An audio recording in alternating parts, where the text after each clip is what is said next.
The cold water hit me like a concrete wall as I plunged beneath the surface. At 83, with arthritic joints and a hearing aid now shrieking in my ear, I struggled desperately to stay afloat. My soaked dress wrapped around my legs like a shroud, while my son Robert stood at the pool's edge, grinning broadly. "Cool off, Mom," he shouted as everyone erupted in laughter. I tried to grasp the edge, but my fingers slipped. Every movement sent pain shooting through my joints. Through the chlorine-stung eyes, I saw faces turn toward me, all laughing. Someone was even filming my humiliation on their phone. I, Eleanor Harlow, whose archaeological discoveries had changed our understanding of ancient civilizations, was floundering like a circus attraction for their amusement. Little did they know that this cruel joke would trigger a chain of events that would transform my life forever. If you enjoy stories about resilience, dignity, and finding your worth later in life, please like and subscribe for more heartwarming tales that will inspire you to stand up for yourself, no matter your age. I wake up every morning at 5:30. It's not a choice, but a legacy of years of expeditions when dawn was the coolest and most productive time to dig. The body remembers, even when the mind would rather forget. Today is no exception. It's still dark outside the window, and I'm already sitting on the edge of the bed, gathering my strength for the first challenge of the day, getting to my feet. Every movement requires strategy. Right leg first, it hurts less in the morning. Lean on the bedside table, pull up the left, inhale. Exhale. Stand up. Pain rolls from hip to knee, sharp as a shard of flint. I stand, swaying like a reed in the wind. But I stand. A small victory. The first of many I will have to win today. My cane waits, leaning against the wall. A faithful friend without whom I would not risk taking a step. The wood is polished by years of touching my palm. I bought it in Cairo in 1978 after my first bout of arthritis. Back then it was more of an accessory than a necessity. Now it's an extension of my arm. The bathroom is 4 steps from the bedroom. I once traveled over a mile of sand dunes to get to a dig site. Now every step is a conscious effort. The mirror mercilessly reflects the truth. Eleanor Harlow, 83 years old, gray hair gathered in a careless bun, face mottled with wrinkles like an ancient map with many roads. But the eyes are the same blue, clear, having seen things most people only see in museums. I don't spend much time packing a simple dress, comfortable shoes without heels, minimal makeup. Field life has taught me that only the essentials, nothing superfluous. I go down the stairs holding the banister with both hands. 15 steps. I count each one. The kettle is boiling by the time I reach the kitchen. My house in Westfield is not just a dwelling, it's a museum of my life. Expedition photos adorn the living room walls, me in the Valley of the Kings, me among the ruins of Petra, me with a hat and shovel standing at the edge of an excavation in Mesopotamia. On the shelves are souvenirs from all over the world, a clay tablet with cuneiform writing protected by a glass cover, a copy. Of course, the original is in the British Museum, stone beads from an ancient burial site, a fragment of pottery that is 3,000 years old. Tea warms my old bones. I sit by the window, watching the street wake up. Mr. Sullivan is walking his dog. Mrs. Rodriguez is picking up the morning paper. An ordinary morning in an ordinary American suburb. None of them know that among them lives a woman who has held artifacts made long before Christ walked the earth. The mailman brings the mail at 9:00. I hear the lid of the mailbox slam, and I slowly make my way to the front door. Among the flyers and bills is an envelope with the Stanford University logo on it. My heart does a somersault as if I were 18 instead of 83. Inside is a letter from Thomas Wilson, my former student, now a professor of archaeology. "Dear Dr. Harlow," he writes, though he's known me for 40 years. "A recent expedition in Jordan discovered ceramic fragments that resemble those you described in your 1983 article.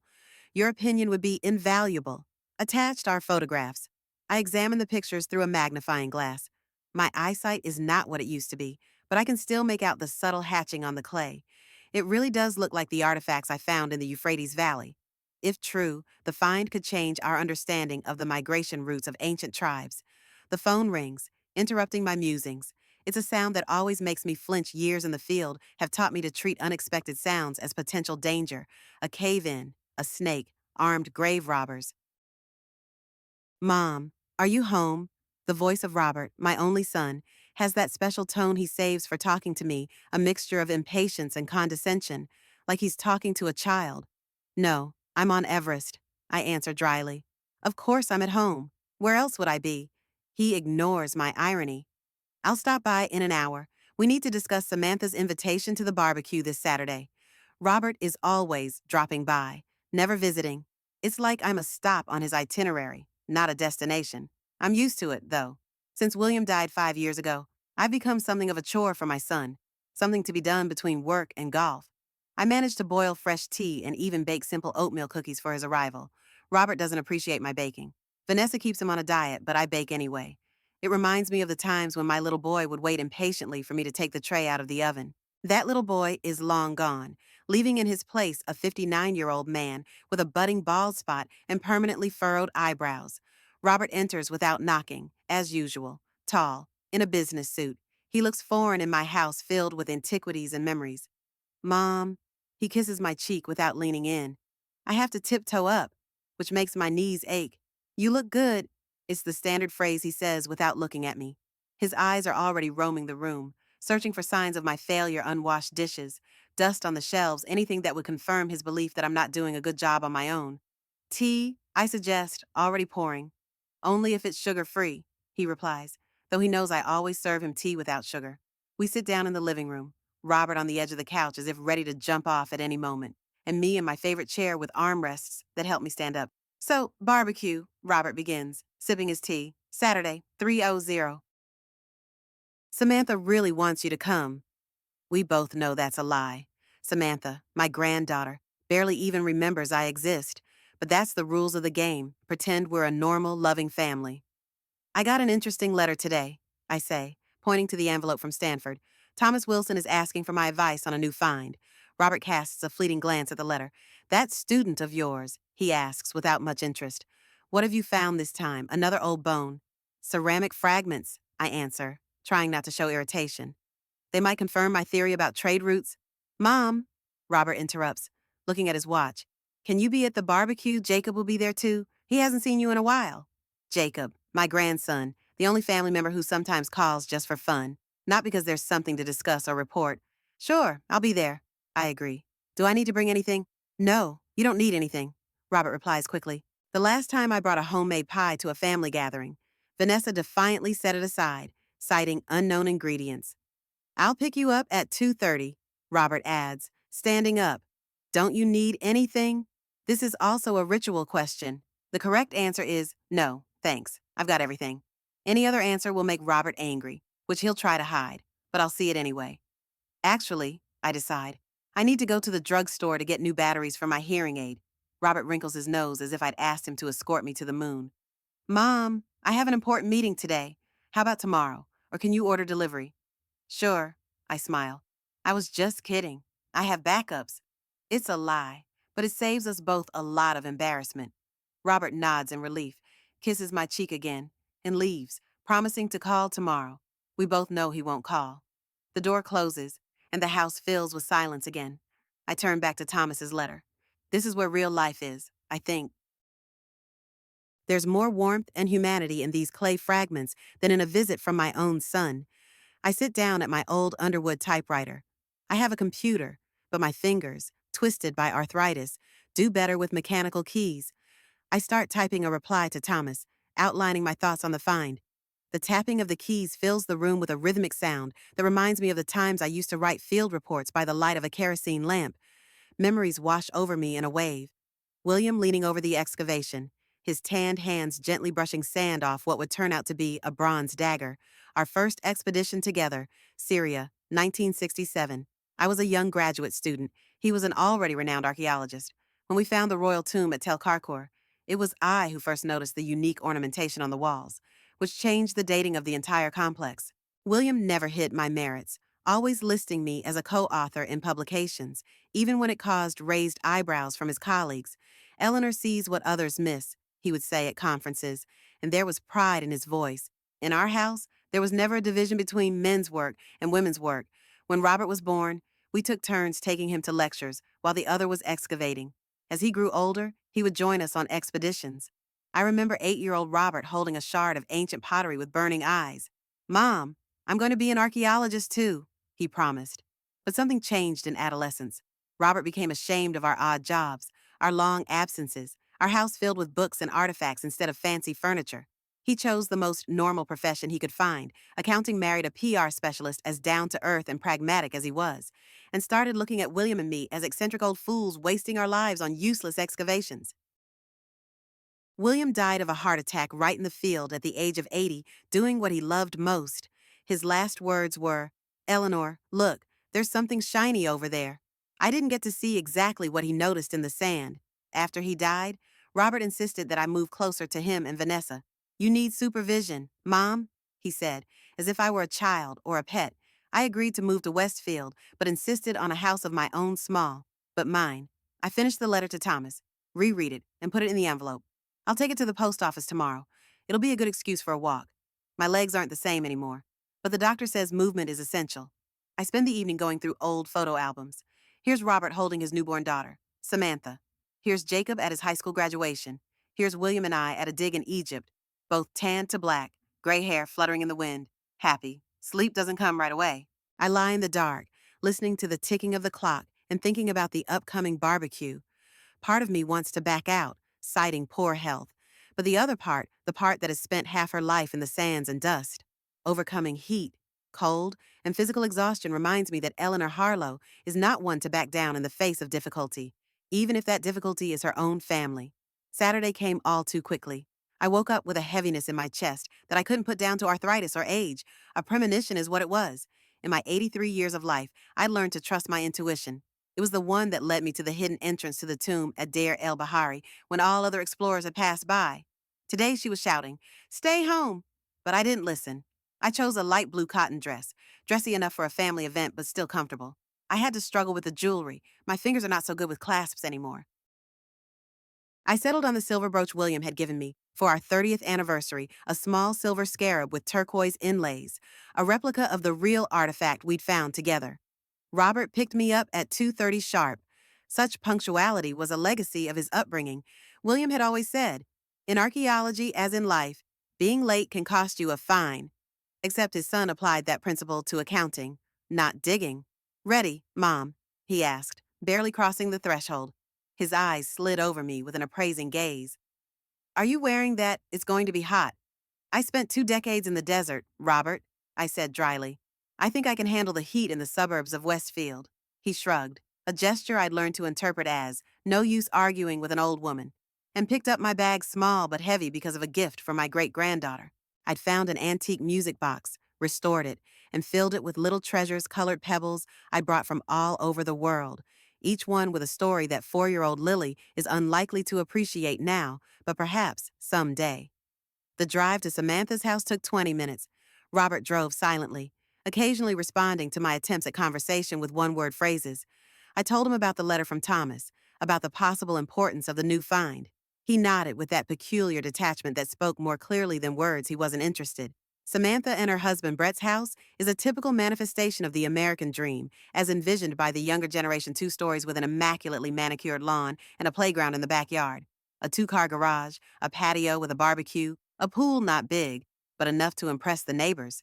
When we pulled up, the party was already in full swing. Parked cars filled the driveway and part of the street. Robert helped me out of the car, more out of a sense of obligation than concern. His hand under my elbow was tense, as if he was afraid I might collapse at any moment. "Try not to bore everyone with your stories about digs," he warned as we approached the house. "Brett's friends from the office will be here. Regular people. Unlike you." The words weren't spoken, but I heard them clearly in his voice.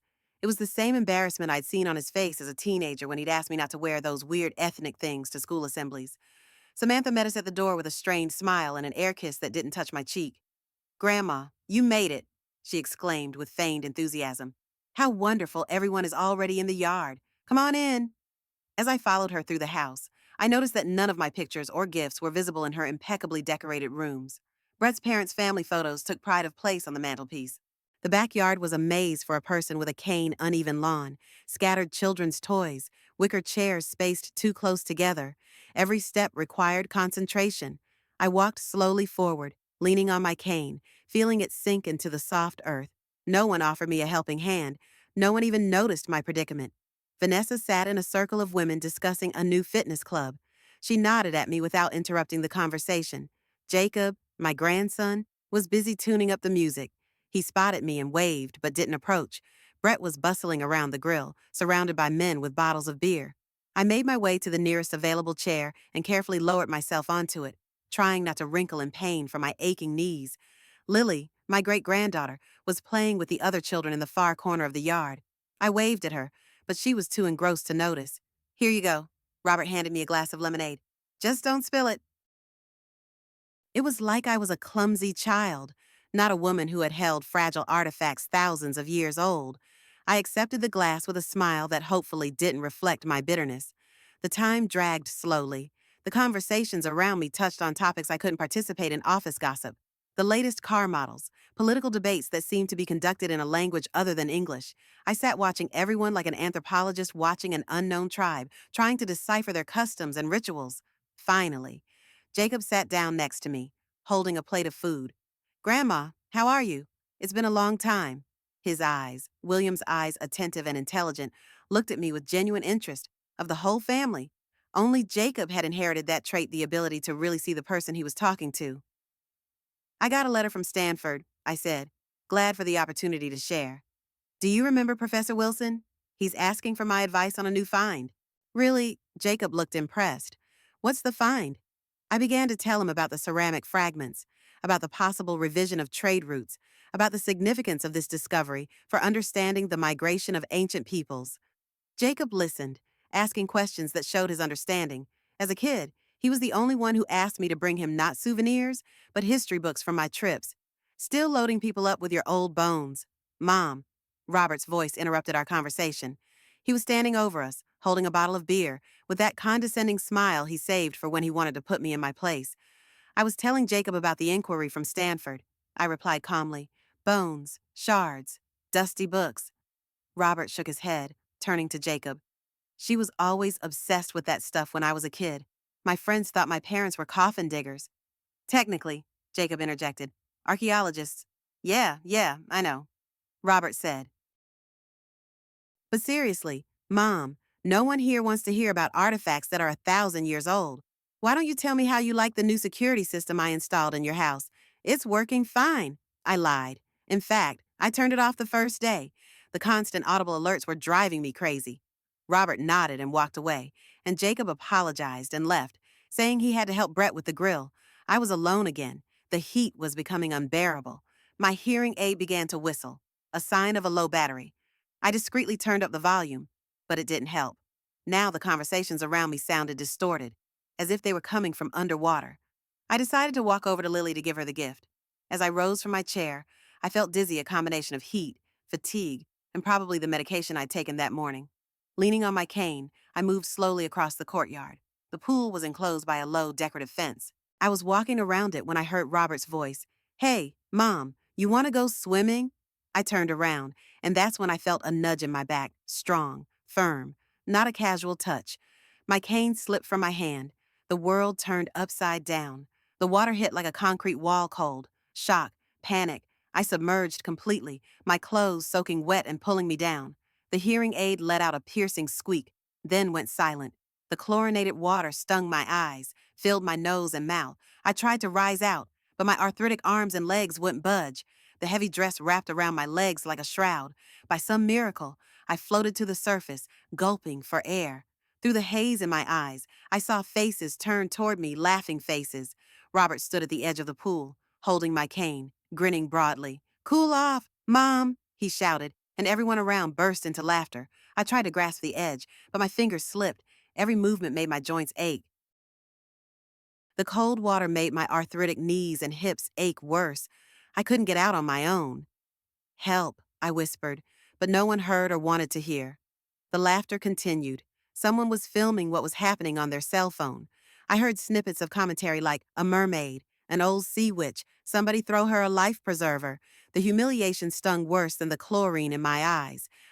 Eleanor Harlow, whose name is in archaeology textbooks, whose discoveries changed the understanding of ancient civilizations, was floundering in a pool like a circus monkey for the crowd's amusement.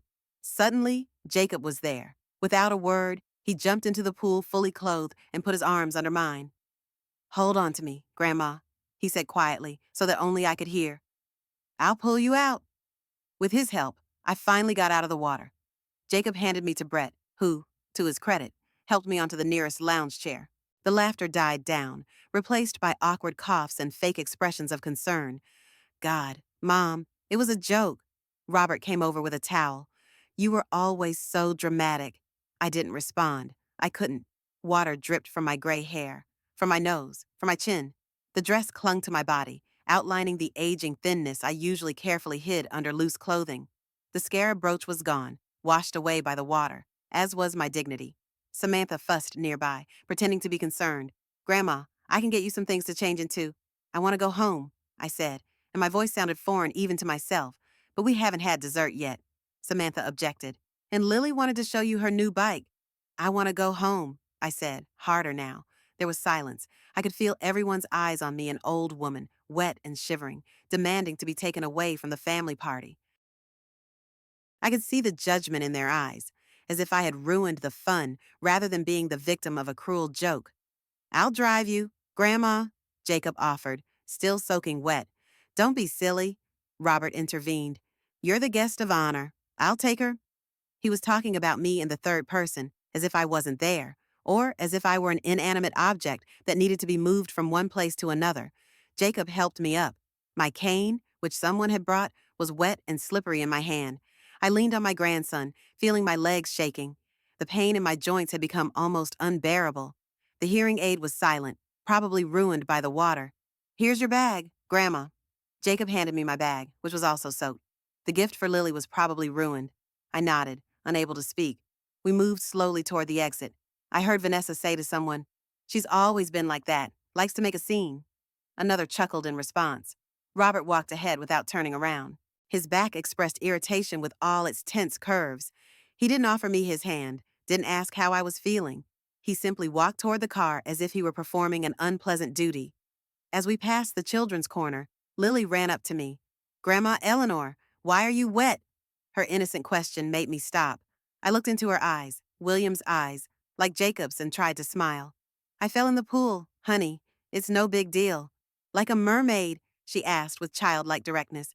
Yes, like a very old mermaid, Robert answered for me with a fake chuckle. Grandma needs to go home to dry off. Jacob gave his father a sharp look, but he didn't say anything. We continued on our way to the car. Every step hurt my frozen joints. My wet clothes clung to my skin, making me shiver despite the heat. Robert opened the passenger seat door. Wait, Jacob said. I'll get a dry towel to put on the seat. Don't make a fuss, Robert said. The car will survive.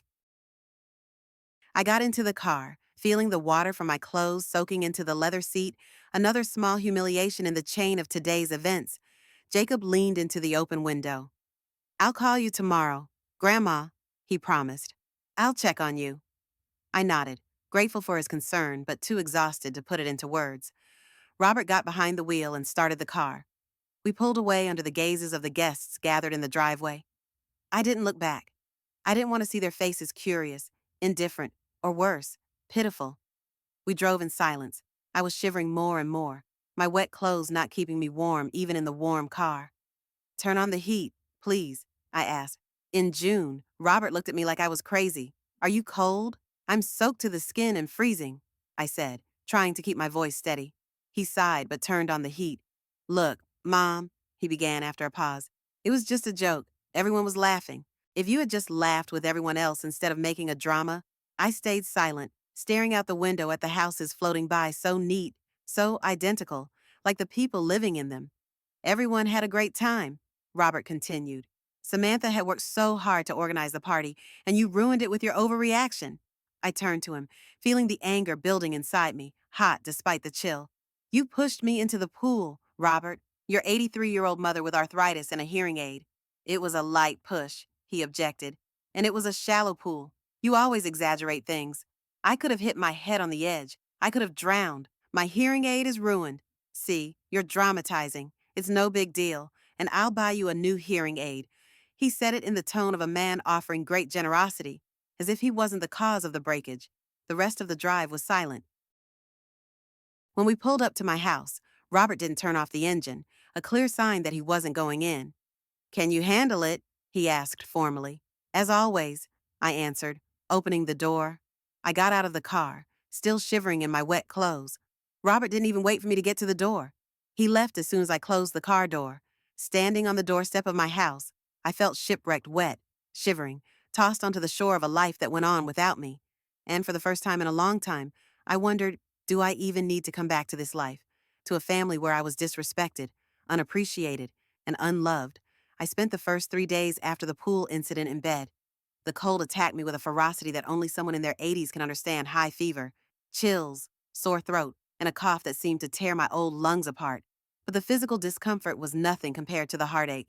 In the bathroom mirror, I examined my body, covered in bruises dark purple on my thighs, yellowish green on my arms. Skin at my age is as thin as papyrus and just as easily damaged. The hip I hit on the side of the pool was swollen and ached with every movement. Arthritis, aggravated by the cold water, had turned my joints into pockets of constant throbbing pain. The hearing aid, as I had suspected, was hopelessly ruined. The world around me became muffled, as if I were under a glass hood. I could hear loud noises, the telephone ringing, the knocking on the door, but normal speech became a mumbled mess. I caught myself thinking that maybe it was for the best. At least I wouldn't hear Robert's derisive comments or Vanessa's condescending tone. On the fourth day, I forced myself to get up and get dressed. Every movement resonated with pain, but I couldn't afford the luxury of inaction. 83 years had taught me one thing: if you surrender to illness or old age, even a day longer than necessary, they can take weeks or months off your life. I had worked in the field with fractures, with malaria, with sunburns covering every inch of exposed skin. I wasn't going to let a few bruises and a cold beat me. I made strong tea with honey and lemon, a recipe my mother used, and sat down at the desk. The answer to Thomas still lay there, unfinished. I reread it and cringed at a few typos. My fingers, twisted by arthritis and shaking with weakness, were struggling with the typewriter keys. The phone rang when I was halfway down the page. The sound was loud enough that I could hear even without a hearing aid. Jacob's name popped up on the display. Grandma, his voice was muffled, but I could still make out the words. How are you feeling? I've been better, I answered honestly, but I'll survive. I wanted to stop by, but I've been swamped with work. I'm sorry. His apology sounded sincere, and I felt a pang of guilt that I'd unwittingly compared him to Robert, who hadn't called once since that day. It's okay, honey. I'm fine. Dad said you refused to take his calls. I grinned. Of course, Robert had portrayed it as if I was a resentful old woman ignoring his attempts at reconciliation. In reality, he hadn't called. It's hard to answer calls that didn't happen, I said. And anyway, my hearing aid is broken. I can barely even hear you. I forgot about that. Dad says he'll buy you a new one. He says a lot of things. There was an awkward pause. I knew Jacob was in a difficult position, between his father and his grandmother. He always tried to remain neutral in our conflicts, which, given Robert's character, was a wise decision. Do you have a bad cold? Jacob changed the subject. It's nothing serious, just a cold. At my age, any infection seems like the end of the world. But I've been through worse. I'm sorry about that, Grandma. It was a cruel joke. His words, the first admission that what had happened wasn't harmless fun, made my eyes fill with tears. I quickly blinked them away, even though Jacob couldn't see me. Thank you, darling. It means a lot to me. We talked some more about his job, about his girlfriend Rachel, about his plans for the summer. When we finished talking, I felt a little better. At least one family member saw me as a person, not a burden. By the end of the week, I had almost recovered from my cold, although my arthritis was still bothering me more than usual. I decided it was time to get a new hearing aid. My audiologist, Dr. Chen, couldn't see me until 3 days later, but I was grateful for that. It turned out that my old hearing aid was beyond repair, and a new one would cost $2,000. Insurance only covered a small portion of the amount. We can offer you an installment plan, Dr. Harlow, the assistant said as she placed the order. Dr. Harlow. That address always warmed my heart, a reminder of a time when my expertise was valued, when I wasn't just old mom, but a respected scientist. I wrote a check for the down payment and arranged a date for my next visit to have the new machine adjusted. On the cab ride home, I pondered what I should do about Robert. Part of me wanted to just let the situation go, pretend that nothing had happened for the sake of maintaining the appearance of a family relationship. But the other part, the same part that kept me digging when everyone else was ready to give up, demanded a conversation. The solution came in the form of a ringing doorbell on Sunday morning. I was just finishing my breakfast when I heard a muffled sound. Leaning on my cane, I slowly made my way to the door, wincing at the pain in my hip. Robert was standing on the doorstep. He was holding a paper bag, which he held out to me as soon as I opened the door. Hi, Mom. I brought you some Parker buns. The cinnamon ones you like. It was his way of apologizing not with words, but with gestures that could be interpreted any way he wanted. I accepted the package and stepped back, allowing him to enter.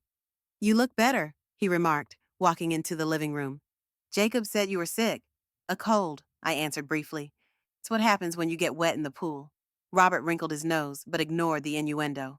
I've called you several times. My hearing aid is broken. I can't hear calls unless I'm near the phone. Oh, yes. He had the nerve to look surprised. I forgot. I need to buy you a new one.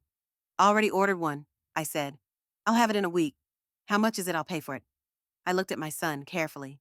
He avoided my gaze, studying the pictures on the wall as if he were seeing them for the first time. $2,000, I answered. Robert whistled. Wow, that's not cheap. Maybe there are easier options. This is the easy option. Robert, a good hearing aid costs $5,000 and up. Okay. He finally looked at me. I'll write you a check. No need. I'd already made the first payment and arranged for an installment plan. Mom, don't be silly. Let me pay. After all, he stammered. Your fault. I finished for him. Robert sighed with that particular expression I knew all too well, a mixture of irritation and condescension. Here we go again. How much drama can we get over a stupid joke? A stupid joke, I could feel the anger rising inside. You pushed me into the pool, Robert, your 83-year-old mother with arthritis. It was a gentle push, and everyone laughed. If you just laughed with everyone else instead of making a scene, I couldn't believe my ears. I almost drowned. Don't exaggerate. Mom, Samantha's pool is 4 feet deep. It's impossible to drown in there. For a healthy person, yes. For an old woman with arthritis who can't get out on her own, yes. Robert shook his head as if he were talking to an unintelligent child. You're always dramatizing everything, always making a big deal out of everything. Remember how you got hysterical when I accidentally broke that clay thing from Egypt? That clay thing was dated to the 2nd millennium BCE, I countered. It was historically priceless. See, it's always the same. Anything that has to do with your bones and shards is more important than living people, more important than your own son. I closed my eyes, feeling the old pain rising from the depths of memory. Robert had always accused William and me of loving archaeology more than him, that we dragged him around on expeditions instead of living a normal life, that we embarrassed him in front of his friends with our weird talk about ancient civilizations. We always put you first, Robert, I said quietly, even when it meant abandoning important expeditions or promising projects. Really? His voice was dripping with sarcasm. What about my 13th birthday when you and Dad went to Turkey to dig, or my high school graduation, which you were 2 hours late for because Dad insisted on going to some dusty museum? I wanted to object, to remind him that for his 13th birthday, we'd organized a trip to Disneyland for him, and that we'd been late for his graduation because of a delayed flight, not a museum. But I knew it was futile. Over the years, Robert had constructed his own version of our family history where he was the victim, and William and I were the heartless parents who favored our careers over our son. Okay, Robert said, seeing that I wasn't talking. Let's not bring up the past again. I came to apologize. It was the closest thing to a real apology I could expect from him. Apology accepted, I replied formally. Good, he smiled with obvious relief. Then the matter is settled. Vanessa is inviting you to dinner next Sunday? Nothing fancy, just a family dinner. The thought of sitting at a table with Vanessa looking at me with her appraising gaze made me shudder inwardly, but I nodded. Okay, I'll be there. Great, I'll pick you up at 6. Robert left shortly afterward, leaving me with a bag of cinnamon buns, which I'd never particularly liked, and the feeling that a conversation that should have cleared things up had only made them worse. Dinner at Robert and Vanessa's was exactly what I expected, strained and awkward.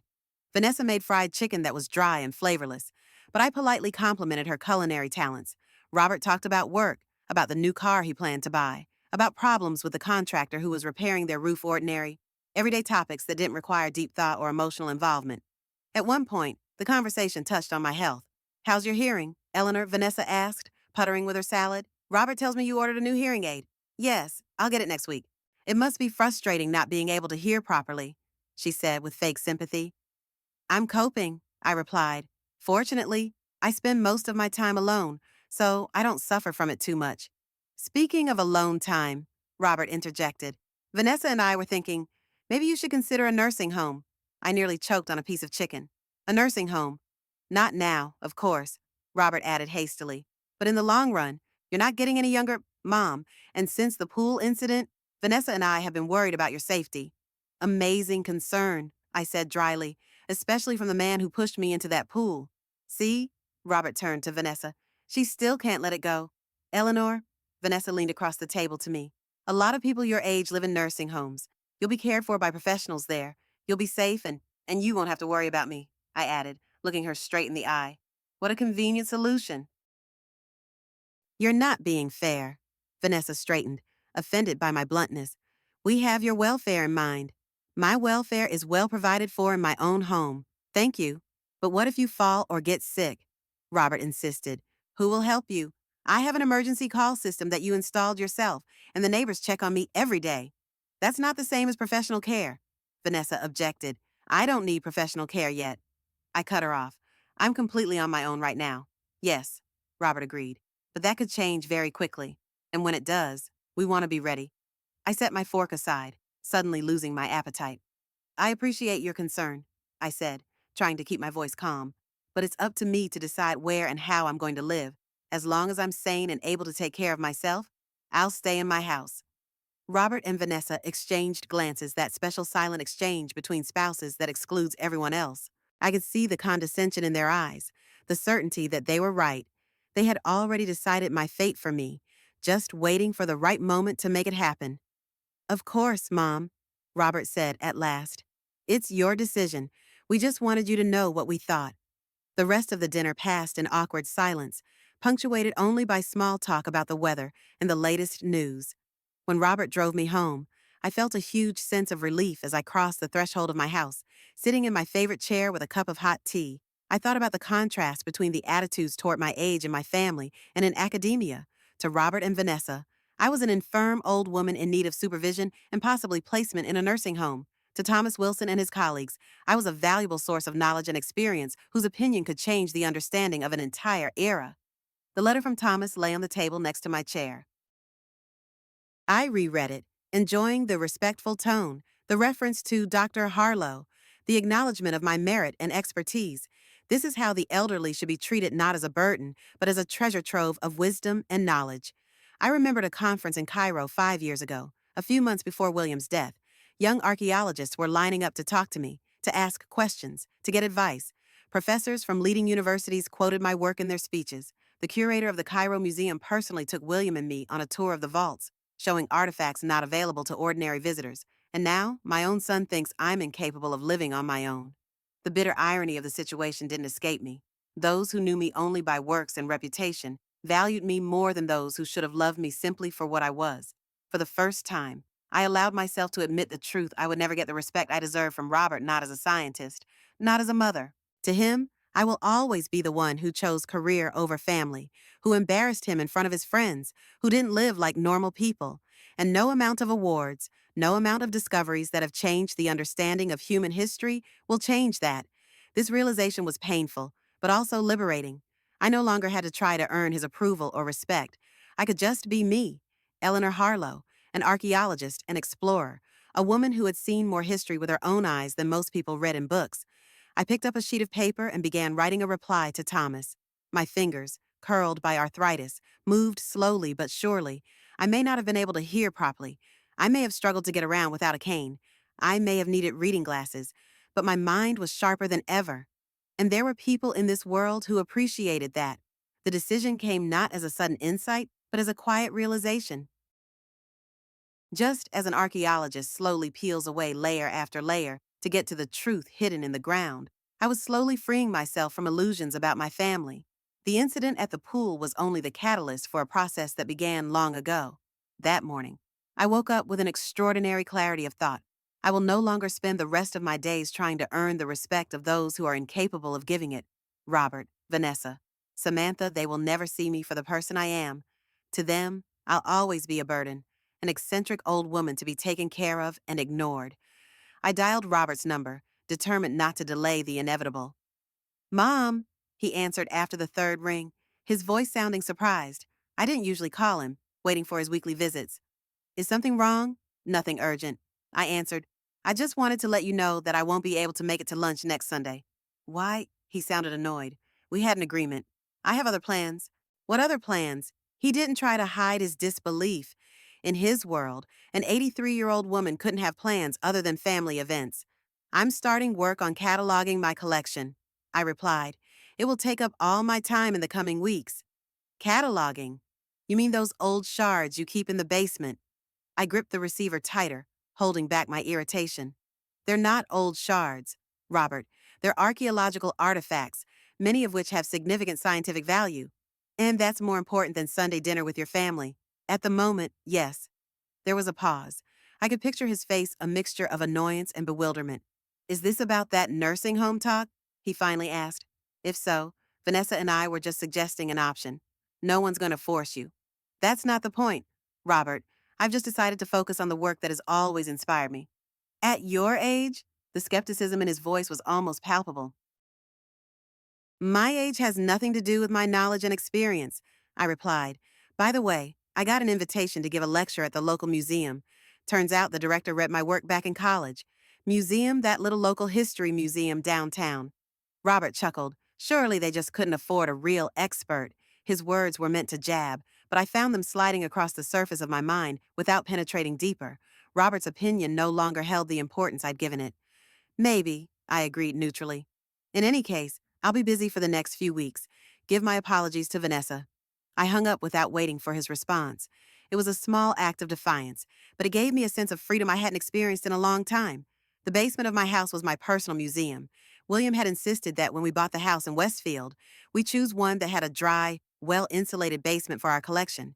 Here, on shelves and in special cabinets with drawers, we kept evidence of my life fragments of pottery, small statuettes, beads, arrowheads, coins, everything William and I had collected over the years. Each item was carefully packaged, labeled with the place and date of discovery. Descending the steep stairs to the basement was a challenge, but I made it, holding on tightly to the railing. When I turned on the light, I froze for a moment, overwhelmed by a wave of memories. Here, among these ancient objects, I felt William's presence more strongly than anywhere else. I walked over to the workbench we had set up against the far wall. On it were the field journals I brought here a few days ago, planning to get started. Next to it was a lamp with a magnifying glass, an indispensable aid for eyes that were no longer as sharp as they used to be. The first thing I pulled out was the old laptop. William had insisted on buying it shortly before he died, convincing me that a digital catalog would be more durable than a paper one. I turned on the computer, having some difficulty remembering the password, creating a new file. I began methodically describing the first artifact, a clay figurine of a fertility goddess found in Anatolia in 1974. The work was slow. My fingers, twisted by arthritis, moved clumsily across the keyboard. I often made typos, which I had to correct, but I took my time. I had all the time in the world, or at least all the time left in my life. By the end of the day, I had only described a dozen items, but I felt satisfied with the work I had done. This catalog would become my legacy, a way to preserve the knowledge I had accumulated over a long life in archaeology. Maybe someday, this collection would end up in a real museum, where new generations of students would be able to study these artifacts as I once did. The days merged into weeks. I established a routine for myself working on the catalog in the morning, writing a response to Thomas in the afternoon, and reading the latest archaeological journals, which I subscribed to despite their cost in the evening.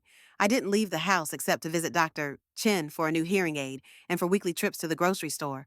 Robert called twice. The first time was to let me know that Samantha took offense to my refusal to come to lunch.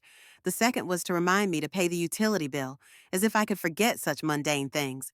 Both conversations were short and formal. I didn't ask about his life. He wasn't interested in mine. A call from the director of the Westfield Museum of Natural History came as a surprise. Dr. Elizabeth Reynolds, an energetic woman in her 50s, introduced herself and, without much preamble, got to the point. Dr. Harlow, we are honored to have you living in our town, she said. I read your work on Mesopotamian pottery in graduate school. Your research on the influence of trade routes on the spread of pottery techniques was groundbreaking. I felt a warmth spill over my chest. She was talking about a paper published 30 years ago, but discussing it as if it were a recent work. That's very kind of you, Dr. Reynolds, I replied. Please call me Elizabeth. And it's not a courtesy, it's a fact. That's exactly why I'm calling. We're organizing a series of lectures on treasures of ancient civilizations for high school and college students. It would be wonderful if you would agree to give a lecture on your work in Mesopotamia. I was confused for a moment. It had been many years since I had given a public lecture. Would I still be able to hold an audience's attention? Would my memory fail me when I recounted the events of half a century ago? I'm not sure. I started. You'll have plenty of time to prepare, Elizabeth added quickly. The lecture is scheduled for the 15th of next month, and we'll provide everything you need: a slide projector, a microphone, help with the presentation. The thought of diving back into the world of academic archaeology was tempting to share my knowledge with young minds, to see in their eyes the same fire of inquiry that once burned in my own. I'll do it, I said, surprising even myself with the determination in my tone. Wonderful, Elizabeth exclaimed. I'll email you all the details. You have email, don't you? Of course, I replied, slightly offended by the suggestion that I might be so technologically backward. I've been using email for 20 years. Elizabeth laughed. I'm sorry, I didn't mean to offend you. It's just that some of my colleagues of your generation prefer traditional methods of communication. We exchanged email addresses, and I hung up the phone feeling energized. The upcoming lecture gave me a new purpose, a new focus for my work. I immediately started going over possible topics and approaches in my mind. Should I talk about our findings at Tel Karkur, or focus on the broader topic of Bronze Age trade routes immersed in these thoughts? I barely heard the doorbell ring. When I opened it, I found Jacob on the doorstep. Grandma, he smiled, but I could see worry in his eyes. Can I come in? I stepped back, letting him in. Jacob walked into the living room and sat on the couch, tapping his fingers nervously on his knee, a gesture he'd inherited from William. How are you feeling? He asked. It's been a long time. I'm fine, I replied, sitting down in the chair across from him. I'm working on cataloging the collection, and I got an invitation to give a lecture at the museum. Really? That's great. His enthusiasm seemed genuine. What's the lecture about? I haven't decided yet. Probably about our excavations in Mesopotamia, the one where your grandpa and I found the royal tomb. I smiled, touched that he remembered that story. Exactly. Jacob nodded, but then his face grew serious. Grandma, I came to talk about Dad. He's concerned that you're distancing yourself from the family. I sighed. Of course, Robert couldn't just accept my decision. He needed to send a scout in this case, Jacob, to find out what was going on. I'm not distancing myself, Jacob. I'm just focusing on the work that matters to me. But you refuse to come to family dinners. You won't take Samantha's calls. Samantha called. That was news to me. Jacob looked embarrassed. Well, not really. She asked Dad to ask if you're coming to Lily's birthday party next month. And Dad asked me. He said he did, but you said no. I shook my head. Typical Robert create a story that makes me look guilty, and him look like a caring son. He didn't ask me, Jacob, but if he had, I really would have said no. Why, Jacob looked genuinely puzzled. Lily would be upset. She asked about you. I doubt it, I replied dryly. The last time I saw Lily, she barely recognized me. Samantha made sure I didn't play a significant role in her great-granddaughter's life. Jacob lowered his eyes without arguing. He knew I was telling the truth. Look, Grandma, I realize that Dad can sometimes be difficult, and what happened at the barbecue was unacceptable. But he's going through a rough patch right now, work problems. Vanessa is unhappy with their financial situation, and that justifies his behavior. I interrupted, No, of course not. Jacob looked upset. I'm not trying to make excuses for him, just to explain. He wasn't always like this, you know. I know, I agreed more gently. He was once a little boy who followed his father on excavations, asking a million questions. A boy who wanted to be an archaeologist like us. What's changed? Jacob asked quietly. I wondered. It was a question I had asked myself many times over the years. I don't know for sure. Maybe peer pressure as a teenager. Maybe he just decided that our lives were too unstable, too different from what he'd seen in his friends' families. I shrugged. At some point, he began to feel ashamed of us, of our work, of our lifestyle, and that shame eventually turned into contempt. Jacob was silent, digesting my words. Then he leaned forward, taking my hands in his. Grandma, I'm not asking you to forgive Dad or to pretend it didn't happen, but maybe you could, I don't know, give him another chance for the sake of the family. I looked into his eyes, William's eyes honest and direct. Jacob genuinely wanted reconciliation, wanted his family to be whole, but he didn't realize that some rifts couldn't be healed by simple forgiveness. I'm not giving up on you, Jacob, I said softly. You can always come to me, call me, write to me. But as for Robert and the others, I can't keep pretending that everything is okay, that their treatment of me doesn't hurt me every time we meet. They don't want to hurt you, Jacob objected. They just don't understand. They never will. I finished for him. That's why I've decided to focus on the aspects of my life that bring me joy, not pain. On archaeology, on my research, on people who see me as a scientist instead of a helpless old woman. Jacob looked upset, but didn't argue further. He knew I was right, even if he didn't want to admit it. What should I tell Dad? He finally asked. The truth, I answered, that I was alive and well and doing my job, that I hadn't disappeared and I wasn't going to die of loneliness. I just chose to spend what time I had left with dignity and self-respect. Jacob nodded, though I could see that my answer didn't satisfy him completely.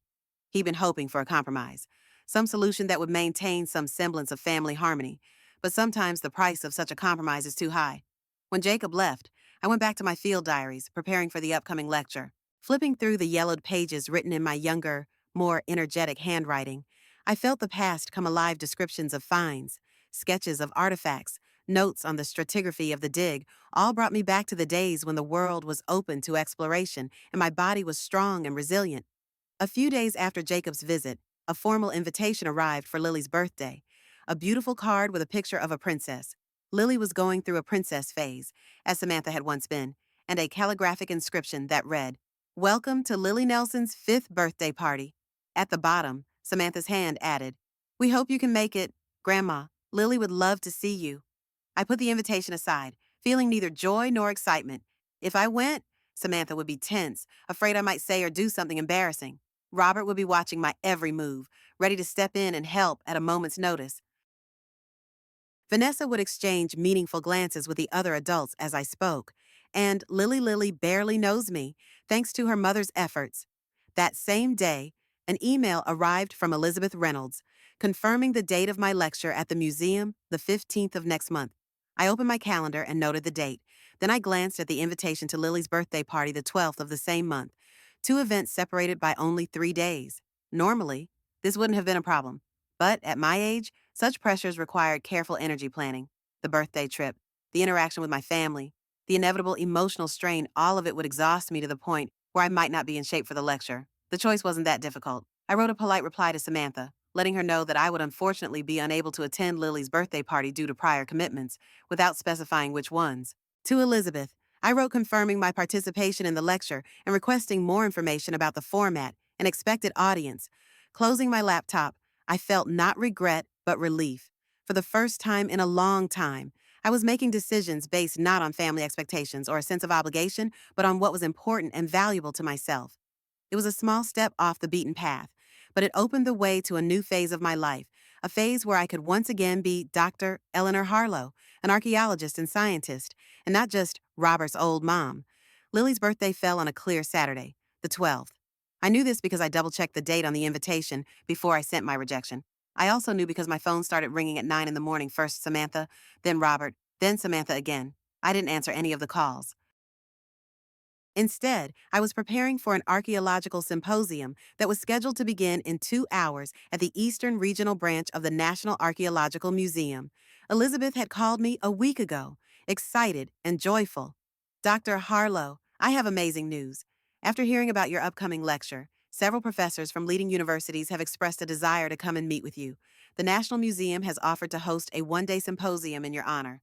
We'll call it The Legacy of Dr. Eleanor Harlow, Rethinking the Archaeology of Mesopotamia." I was stunned. A symposium in my honor at a branch of the National Museum. It seemed almost unbelievable. I picked out my best suit, navy blue with an ivory silk blouse. I pinned a silver scarab brooch to my lapel, not the one I'd lost in the pool, but another one given by my colleagues for my 70th birthday. I tucked my gray hair into a neat bun and applied a minimum of makeup. Looking in the mirror, I saw not only an old woman with a wrinkled face, but also an archaeologist whose work is still cited in scientific journals. A woman who had spent decades uncovering the secrets of ancient civilizations. Calling a cab was easier than arguing with Robert about why I was going to the symposium and not Lily's birthday party. The driver was a young man with pleasant manners. He helped me into the car and carefully placed my cane in the back seat. "To the National Museum, ma'am?" he asked. When he heard the address, he added, "Is there an important event there today?" "An archaeological symposium," I answered. "Oh, interesting. Are you interested in archaeology?" I smiled. "You could say that. I am an archaeologist, or have been for most of my life." All the way to the museum, I answered his questions about archaeological expeditions, about the most interesting finds, about life in the field camps.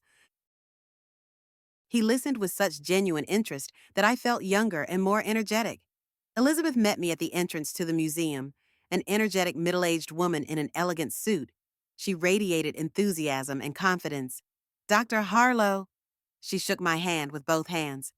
What an honor to finally meet you in person. Let me show you to the conference room. Some of the participants have already arrived and are looking forward to meeting you.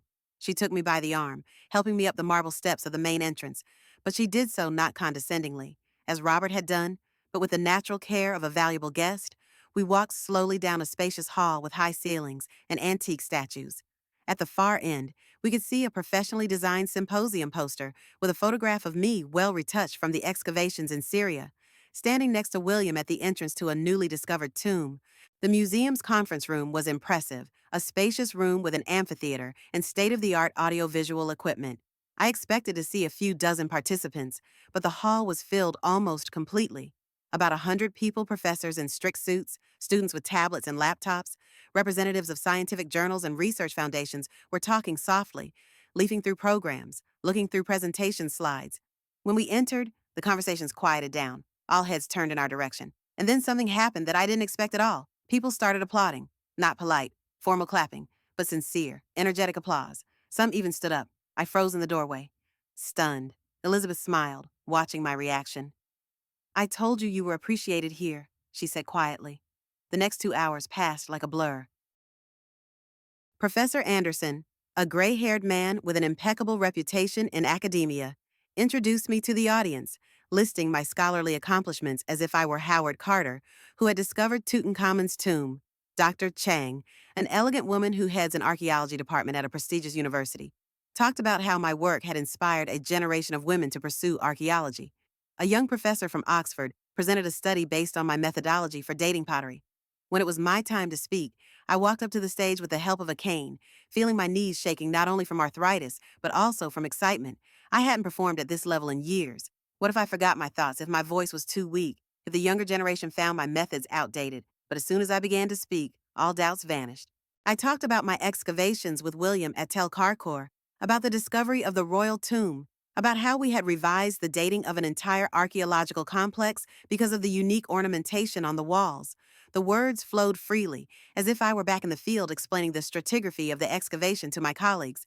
The audience listened with absolute attention. No one yawned, checked their phones, or whispered. When I finished, there was applause, long, sincere. Several people came up with questions, intelligent and insightful. A young woman, the leader of an expedition to Iraq, asked me to sign a copy of my book, recently reissued by a leading university publisher. Your work has completely changed my understanding of ancient trade routes, she said, looking at me with undisguised admiration. Thanks to you, I have been able to interpret our recent findings correctly. I signed the book, tears welling up in my eyes. This moment of recognition, this affirmation that my life, my work mattered, was more valuable than any family celebration where I was seen as a burden or an object of ridicule. The formal part of the symposium was followed by an elegant buffet in the atrium of the museum. I sat in a comfortable chair, surrounded by my colleagues, answering questions, sharing memories, discussing the latest trends in archaeology. No one rushed me. No one interrupted me. No one looked at their watches impatiently. No one made condescending remarks about my age or state of health. Here I was not an old grandmother, but a respected scientist whose opinion was valued. After the symposium, I was approached by a tall, distinguished gentleman in a tweed jacket, a walking stereotype of an archaeology professor. Dr. Harlow, my name is James Fitzwilliam, from the Department of Archaeology at Stanford University. He introduced himself with a slight British accent. I've been following your work for years, and I must say, your insights on the Mesopotamian trading patterns are revolutionary. I nodded, grateful for the recognition.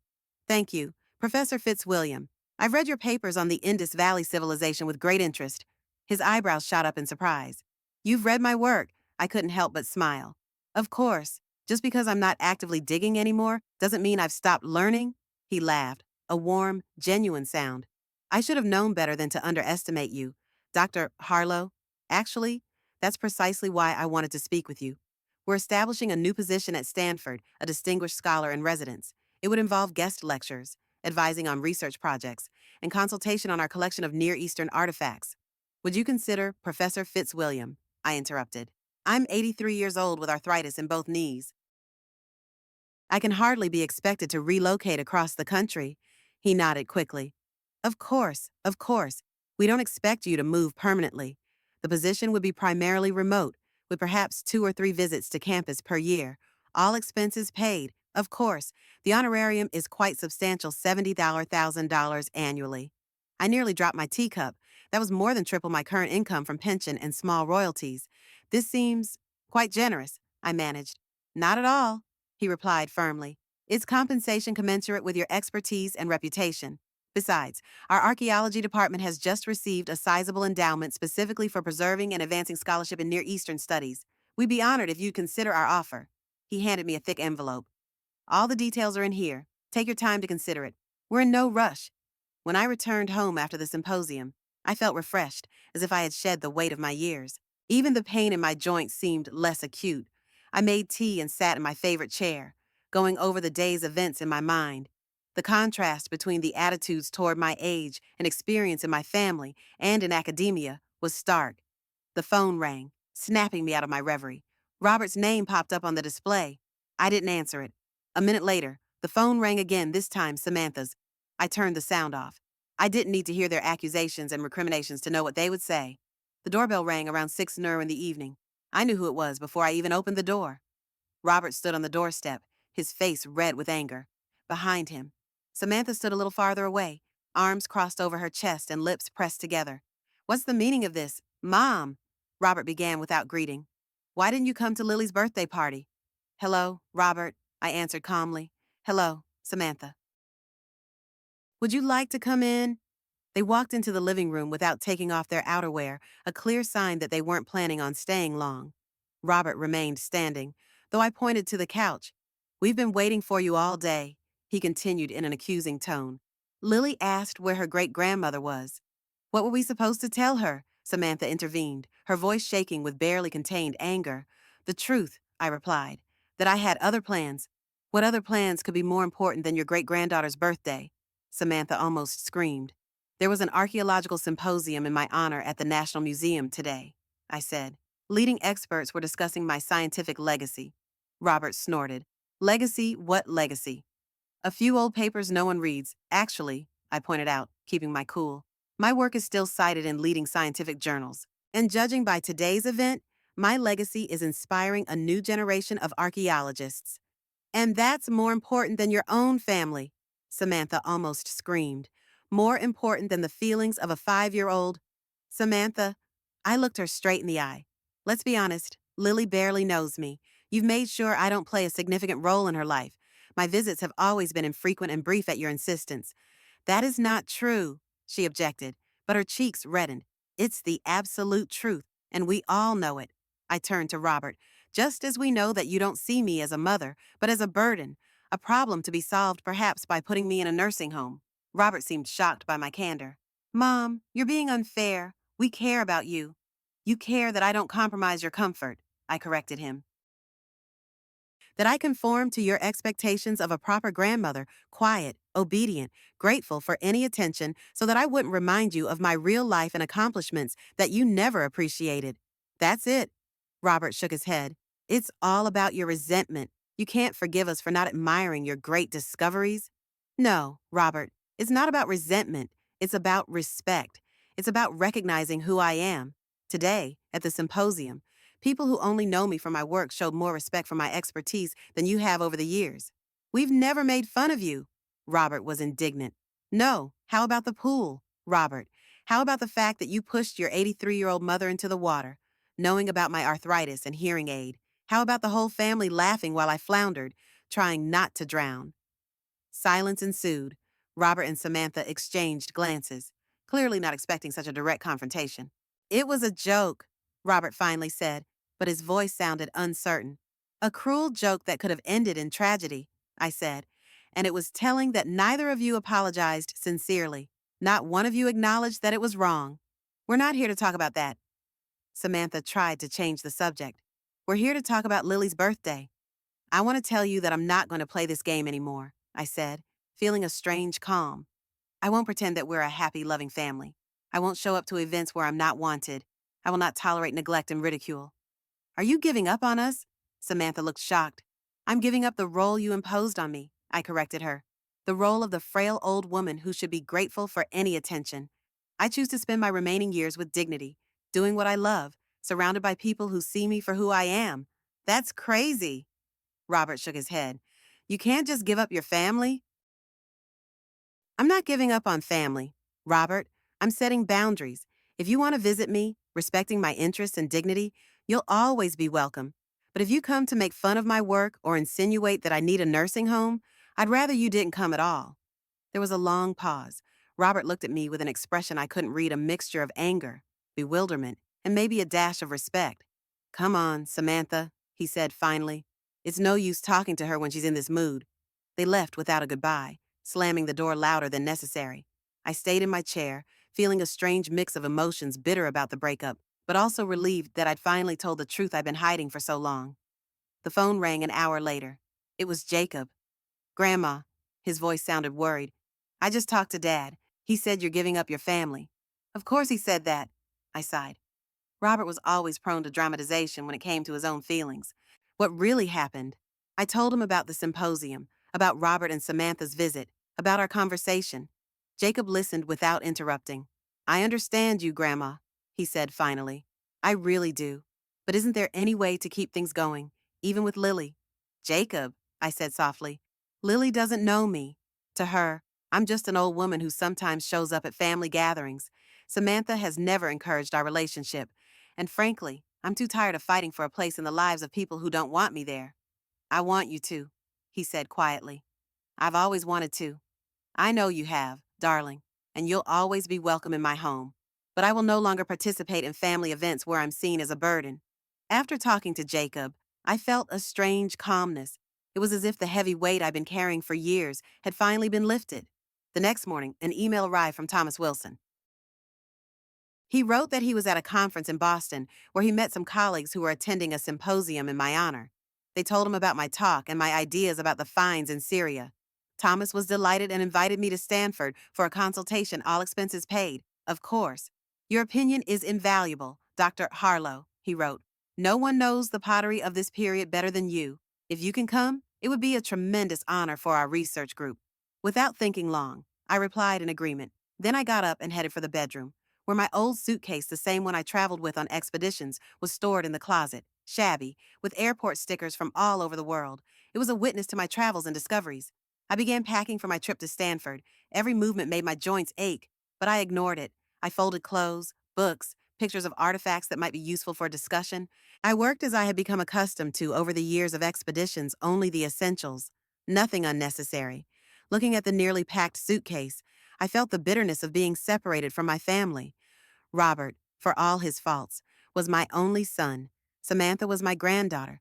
Lily was my great-granddaughter. Breaking family ties is always painful, no matter the circumstances, but along with the bitterness was a sense of liberation.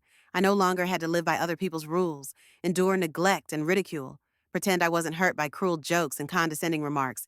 I could be me, not Robert's mom or Samantha's grandmother, but Dr. Eleanor Harlow, whose work had changed the understanding of ancient civilizations. As I was closing the suitcase, my phone buzzed with a text message. It was from Jacob, Grandma. I've been thinking about what you said. You're right. You deserve respect. Dad's angry, but he'll come around. Until then, I'll visit you every week. Love you. I smiled, feeling a lump in my throat. At least one family member understood. That was something. The doorbell rang unexpectedly. I wasn't expecting anyone. When I opened it, a delivery man stood there with a large bouquet of flowers and a small package. Dr. Eleanor Harlow, he asked. Yes, that's me. These are for you.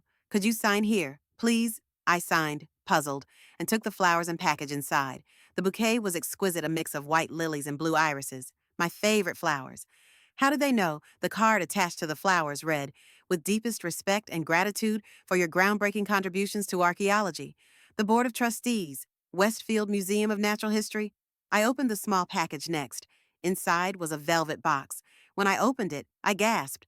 It was a pendant, a perfect replica of an ancient Mesopotamian fertility goddess, the same type I had discovered in Telkarkar all those years ago. It was made of gold, with tiny lapis lazuli inlays. A note accompanied it. A small token of our appreciation. Please wear it at your lecture. Elizabeth Reynolds. The doorbell rang again. This time, it was a courier with an express envelope from Stanford University.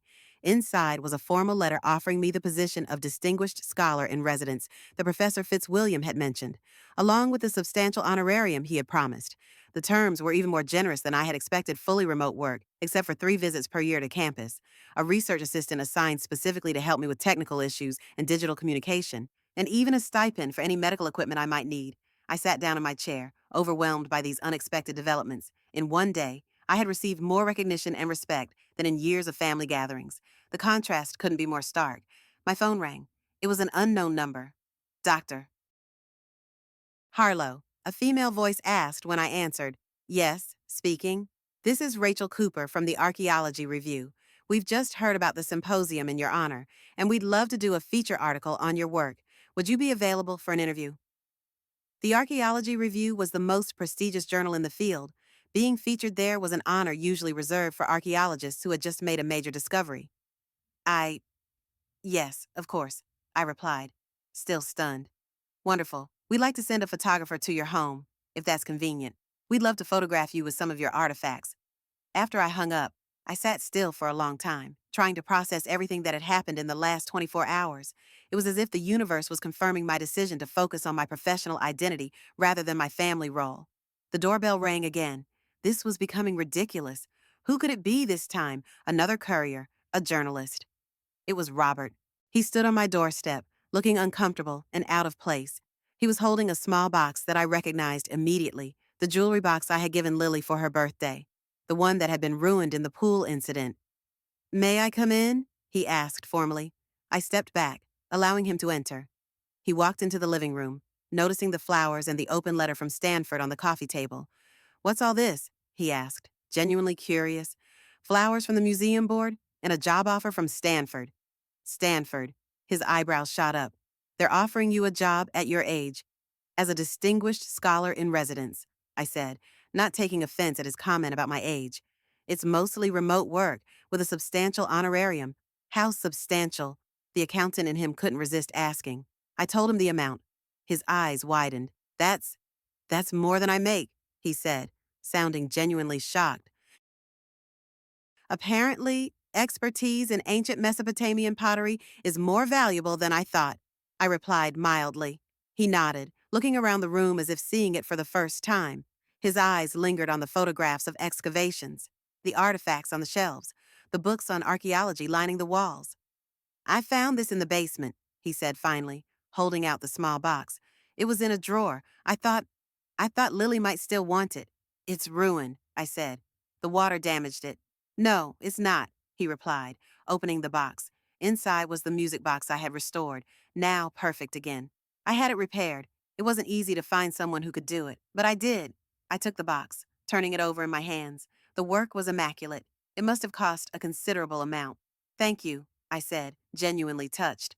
But why? Robert sighed, sitting down on the couch without being invited. I've been thinking about what you said, about respect, about dignity. I remained silent, letting him find his words. I saw the article about the symposium in the newspaper this morning, he continued. Your picture was there, talking to all those professors. You looked different. Different how important, he admitted. Like someone who matters, not like an old woman who needs to be put in a nursing home. I suggested. He had the grace to look embarrassed. Yeah, something like that. We sat in silence for a moment. I'm not going to apologize for the pool, he said finally. It was meant to be a joke, not a cruel act, but I can see now that it was inappropriate. It wasn't the apology I had hoped for, but it was something. And I'm not going to pretend I suddenly understand your work or why it's important, he continued. But I can respect that it is important to you and to other people who know about these things. I nodded, accepting this limited but honest acknowledgement. What are you going to do now? He asked, looking at the suitcase near the door. I'm going to Stanford next week for a consultation. Then I'll give my lecture at the museum. Then I'll decide about the job offer. You're really going to take it. At your age, I smiled. Robert, age is just a number. What matters is here. I tapped my temple. And here. I placed my hand over my heart. He nodded, looking thoughtful. Will you at least call sometimes? Let us know how you're doing. I will, I promised. And Jacob is welcome anytime. You too. if you can come without condescension or jokes about my age. He nodded again, stood up, and walked to the door. Before leaving, he turned back. When I was a kid, I used to be so proud when you came to school for career day. All the other kids had parents who were accountants or lawyers or doctors, but my mom was an archaeologist who traveled to exotic places and discovered ancient treasures. I thought you were the coolest parent ever. With that, he left, closing the door softly behind him. I sat for a long time, thinking about what he had said. The memory he shared was genuine. I could tell. Somewhere, deep inside the condescending, middle-aged accountant, was still the little boy who had once looked at me with admiration. Maybe, just maybe, there was hope for some kind of reconciliation in the future. Not the pretend harmony we had before, but something more honest, based on mutual respect. But for now, I had a lecture to prepare, a job offer to consider, and a life to reclaim. I picked up the phone and dialed Elizabeth's number. Elizabeth, it's Eleanor Harlow. I'd like to make a small change to my lecture title. Instead of Ancient Trade Routes of Mesopotamia, I'd like to call it Never Too Late Discoveries in Archaeology and Life. That sounds wonderful, Dr. Harlow, she replied. May I ask what inspired the change?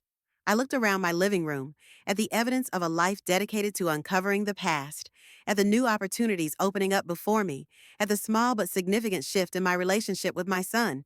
Let's just say I've made some recent discoveries, I replied, and they're not all buried in the sand. As I hung up, I felt a profound sense of peace. The pool incident, painful as it was, had been a catalyst for change, a push that had propelled me not into humiliation, as Robert had intended, but into a new phase of life where I was valued for who I truly was. Sometimes, it takes a shock to the system to remind us of our worth, to make us fight for the respect we deserve. At 83, I was finally learning to stand up for myself, to demand recognition not just as a grandmother, but as a whole person with achievements, knowledge, and dignity. And isn't that, after all, what archaeology is all about? Uncovering what was buried, preserving what is valuable, and passing on wisdom from the past to future generations. I picked up my cane and walked to the window. Outside, the world was going on as usual. Mr. Sullivan walking his dog, Mrs. Rodriguez watering her flowers. They still didn't know that among them lived a woman who had held artifacts made long before Christ walked the earth. A woman who was about to embark on a new adventure at an age when most people had long since given up on dreams and ambitions. But I knew, and that was enough.